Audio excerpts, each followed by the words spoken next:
Hola, si estás escuchando esto en este momento, necesito que hagas algo. Escribe en los comentarios desde donde nos estás escuchando y qué hora es ahí. Si es de noche, mejor. Apaga las luces. Ponte cómodo. Lo que vas a escuchar no es un cuento, no es ficción. Es un caso real que aterrorizó a un pueblo entero en Puebla y que las autoridades intentaron borrar de la historia. Antes de empezar, si te gustan las historias oscuras y reales que el tiempo intentó ocultar, suscríbete y deja tu like.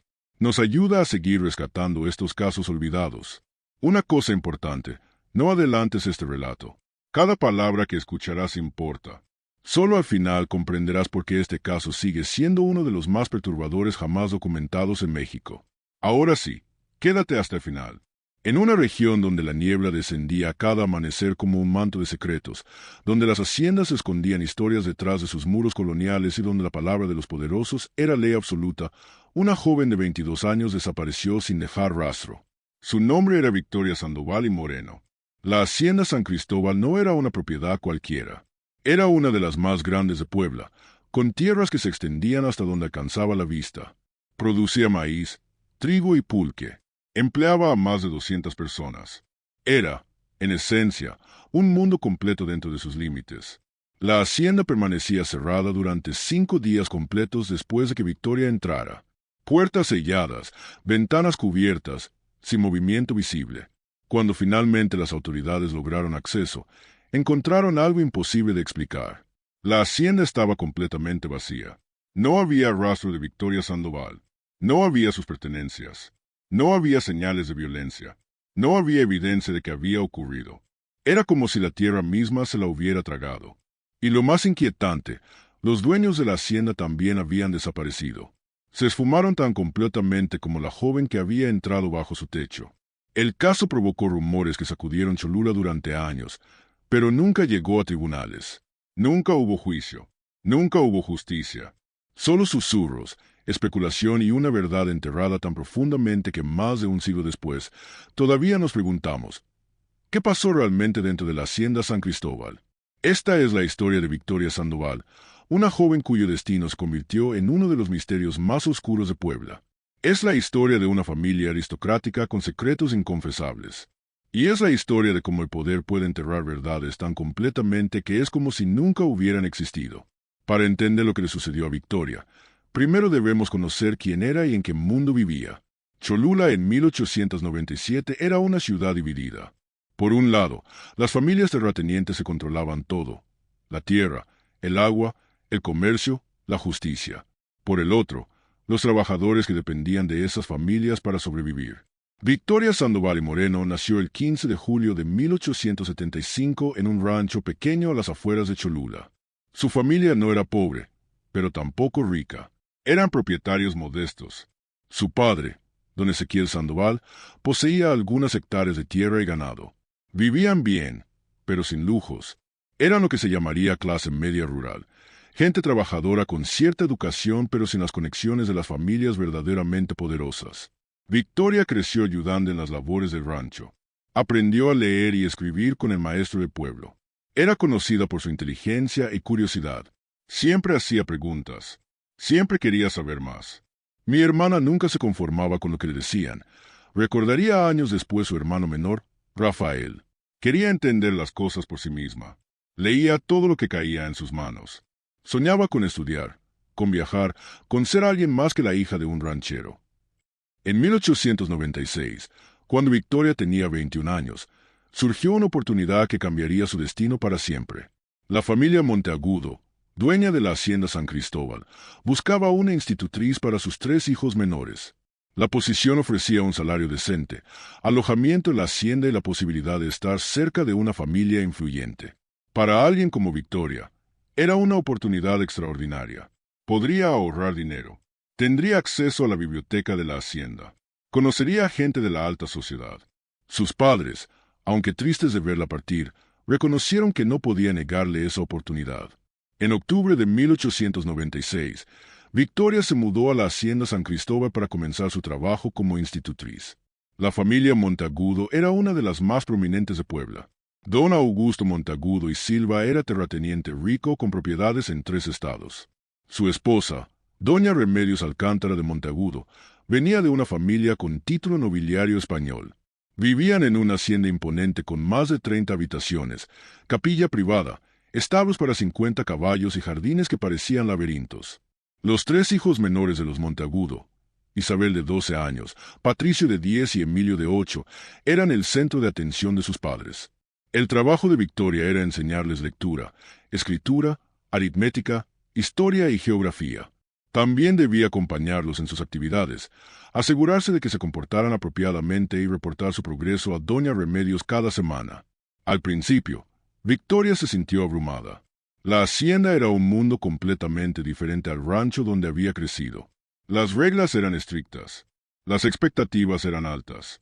Un error podría costarle su trabajo. Pero con el tiempo, Victoria encontró su lugar. Los niños la adoraban. Era paciente pero firme. Hacía las lecciones interesantes. Les contaba historias que los mantenían cautivados. Doña Remedios estaba satisfecha con su trabajo. Don Augusto raramente interactuaba con ella, pero cuando lo hacía, siempre era educado y correcto. Victoria pensaba que había encontrado el lugar perfecto, pero había algo en la hacienda San Cristóbal que no encajaba. Algo que Victoria comenzó a notar después de varios meses viviendo allí. Había partes de la hacienda a las que no se le permitía entrar. Había conversaciones que se detenían abruptamente cuando ella aparecía. Había reuniones nocturnas de las que nunca se hablaba abiertamente. Hay secretos en esta casa, le confió Victoria a su hermano Rafael durante una de sus visitas en julio de 1897. Cosas que la familia esconde. A veces escucho voces por la noche.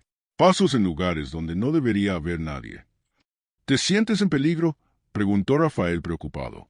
No exactamente, respondió Victoria.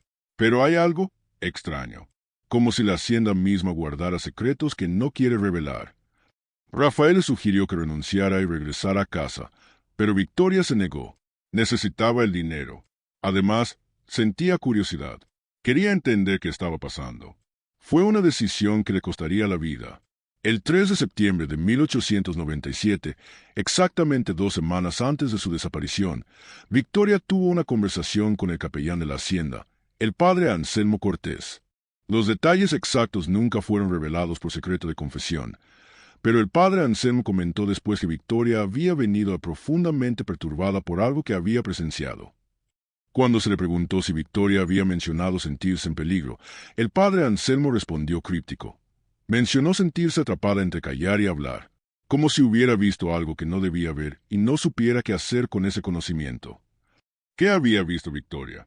Nunca lo sabremos con certeza, pero basándonos en lo que ocurrió después, podemos especular.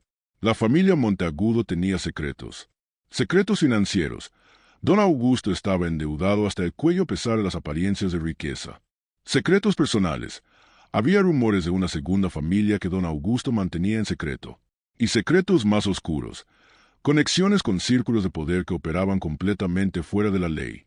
Victoria, viviendo en la hacienda, acompañando a los niños a todas partes, probablemente vio y escuchó cosas que no estaban destinadas para ella.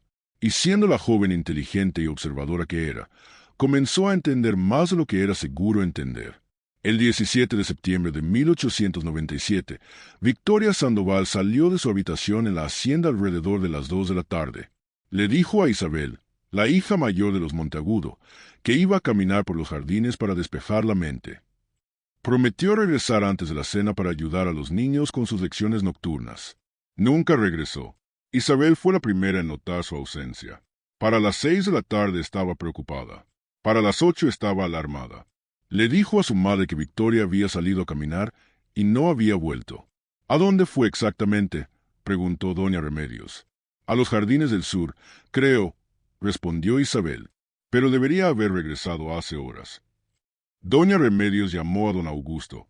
Algo en la expresión de su esposo la inquietó. No parecía sorprendido. Parecía preparado. Organizaré una búsqueda, dijo don Augusto con calma extraña. Probablemente se perdió en los jardines.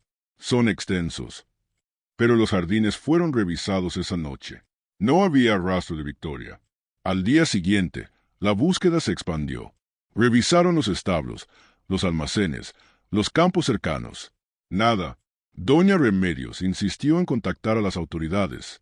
Don Augusto se resistió inicialmente, pero finalmente accedió. El 19 de septiembre, 2 días después de la desaparición, el comisario municipal de Cholula, don Leopoldo Fuentes, fue informado del caso. Don Leopoldo conocía bien a la familia Monteagudo. Eran contribuyentes importantes. Empleaban a mucha gente. No eran el tipo de familia que uno quería molestar sin razón. Señor Monteagudo, dijo don Leopoldo durante su visita a la hacienda, ¿está seguro de que la señorita Sandoval no simplemente se fue? Quizás regresó con su familia sin avisar. Es posible, respondió don Augusto rápidamente. Victoria había mencionado sentirse nostálgica últimamente. Tal vez decidió regresar a casa. Pero cuando el comisario visitó a la familia Sandoval, confirmaron que Victoria no había regresado. Estaban desesperados por encontrarla. Mi hija nunca se iría sin avisar, insistió don Ezequiel, el padre de Victoria. Algo le pasó en esa hacienda. Lo sé. El comisario Fuentes regresó a la hacienda San Cristóbal el 22 de septiembre, 5 días después de la desaparición de Victoria. Lo que encontró lo dejó completamente desconcertado. La hacienda estaba cerrada, completamente cerrada. Las puertas principales estaban aseguradas con cadenas. Las ventanas tenían los postigos cerrados. No había señales de vida. El comisario tocó repetidamente. Nadie respondió. Habló con trabajadores de la hacienda que vivían en cabañas separadas. Todos dijeron lo mismo. La familia Monteagudo les había dado 5 días libres inesperados. Les habían pagado por adelantado y les habían dicho que no regresaran hasta el 24 de septiembre. ¿Les dijeron por qué?, preguntó el comisario. Dijeron que la familia necesitaba privacidad para asuntos personales, respondió uno de los capataces. No hicimos preguntas. Cuando don Augusto da una orden, se obedece. Con una orden judicial de emergencia, el comisario Fuentes y 4 oficiales forzaron la entrada a la hacienda el 23 de septiembre. Lo que encontraron dentro fue completamente inexplicable. La hacienda San Cristóbal estaba vacía. No simplemente vacía de personas, sino vacía de casi todo. Los muebles habían sido removidos. Las habitaciones estaban despojadas. Cuadros habían sido arrancados de las paredes, dejando marcas rectangulares más claras. Alfombras habían desaparecido, dejando huellas en el piso. Era como si alguien se hubiera mudado apresuradamente, llevándose todo lo portátil. El comisario Fuentes y sus hombres registraron cada habitación metódicamente. En la planta baja, salas vacías, comedor desnudo, cocina abandonada con algunos utensilios básicos. En el segundo piso, dormitorios vacíos, baños sin artículos personales. Pero en una de las habitaciones del ala este, encontraron algo que heló la sangre del comisario. Manchas oscuras en el piso de madera. Manchas que habían sido fregadas, pero no completamente eliminadas. Para un ojo entrenado, se veían sospechosamente como sangre. Necesito al médico forense inmediatamente, ordenó el comisario. El doctor Sebastián Navarro, médico forense de Cholula, llegó 2 horas después. Examinó las manchas, tomó muestras, realizó pruebas preliminares. Su conclusión fue inquietante. Las manchas son consistentes con sangre humana. La cantidad sugiere que algo o alguien fue gravemente herido en esta habitación. Pero no era solo el piso manchado. Cuando examinaron las paredes, encontraron marcas de arañazos, como si alguien hubiera intentado agarrarse mientras era arrastrado. Y en un rincón, medio escondido, encontraron un pequeño broche de plata. El hermano de Victoria lo identificó inmediatamente. Este broche lo llevaba Victoria siempre, dijo Rafael con voz temblorosa. Era un regalo de nuestra abuela. Nunca se lo quitaba. La búsqueda continuó. En el sótano de la hacienda, encontraron algo más perturbador. El piso de tierra había sido excavado recientemente en un área de aproximadamente 3 metros cuadrados. La tierra estaba suelta, obviamente había sido removida y luego rellenada. Necesitamos excavar aquí, dijo el comisario, su voz tensa. 2 oficiales comenzaron a cavar cuidadosamente. Cavaron 1 metro, 2 metros. No encontraron nada, pero la tierra olía a cal viva, una sustancia usada para acelerar la descomposición de materia orgánica. Alguien enterró algo aquí, concluyó el doctor Navarro. Usaron cal para eliminar evidencia. Si había un cuerpo, fue removido, la cal hizo su trabajo completamente. El comisario Fuentes intentó localizar a la familia Monteagudo. Nadie sabía dónde estaban. Habían desaparecido tan completamente como Victoria. Sus cuentas bancarias habían sido vaciadas días antes. Sus contactos comerciales dijeron que habían recibido cartas informando que la familia se mudaba permanentemente a Europa por razones de salud. Pero nadie había visto a la familia abordar ningún tren o diligencia. Simplemente se habían esfumado. El caso generó indignación en Cholula. La familia Sandoval exigió justicia.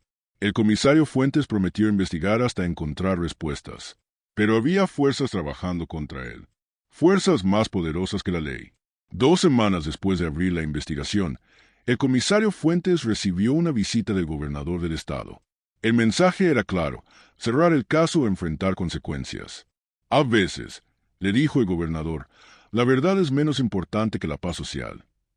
El 15 de octubre de 1897, el caso de Victoria Sandoval fue oficialmente cerrado como desaparición voluntaria, sin evidencia de crimen. Hoy, más de 125 años después, seguimos sin respuestas definitivas sobre qué le sucedió a Victoria Sandoval. Su cuerpo nunca fue encontrado. La familia Monteagudo nunca reapareció. Nadie confesó lo que había ocurrido en la hacienda San Cristóbal. Pero sabemos lo más importante, que una joven de 22 años con toda la vida por delante entró a una hacienda y nunca salió. Que personas poderosas estaban involucradas en su desaparición. Que las autoridades eligieron proteger a los poderosos en lugar de buscar justicia. La hacienda San Cristóbal fue eventualmente vendida, demolida y reconstruida. Pocos conocen la historia oscura del lugar. Pero mientras contemos la historia de Victoria Sandoval, su memoria permanecerá viva. Y con ella, el recordatorio de que la justicia debe importar más que el poder, la verdad más que el silencio. Victoria Sandoval merece ser recordada no solo como víctima, sino como símbolo de todas las personas que han desaparecido a lo largo de la historia, sin justicia, sin respuestas. Las preguntas persisten. ¿Qué pasó realmente? ¿Quién fue responsable? ¿Cuándo tendremos justicia? Y mientras estas preguntas permanezcan sin respuesta, el caso de Victoria Sandoval seguirá siendo relevante, recordándonos el costo humano cuando el poder se antepone a la justicia.